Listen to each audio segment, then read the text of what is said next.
আমরা আজকে কিছুক্ষণ আগে একটা তথ্য জানতে পারলাম, ইলেকশন কমিশন একটা বিজ্ঞপ্তি দিয়ে বলেছে ভোট কেন্দ্রের 400 গজের আওতায় নাকি মোবাইল নিয়ে ঢুকতে পারবে না।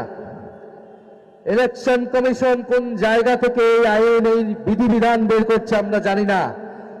কার প্ল্যান, কার পরিকল্পনা মোতাবেক ইলেকশন কমিশন কাজ করছে না জনগণের সামনে স্পষ্ট হচ্ছে।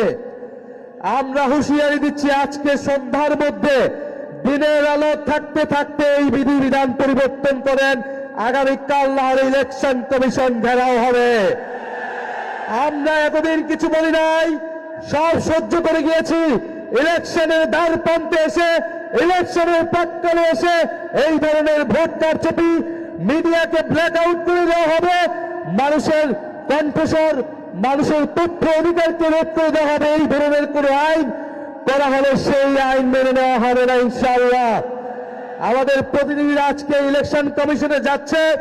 ইলেকশন কমিশনকে বলছি, এতদিন যা করেছেন 12ই ফেব্রুয়ারি যদি কোনো ধরনের পক্ষপাতিত্ব করার পরিকল্পনা থাকে, ফ্যাসিস্ট আমলের ইলেকশন কমিশনের যেই পরিণতি হয়েছিল তার থেকেও ভয়াবহ পরিণতি হবে এই ইলেকশন কমিশনের।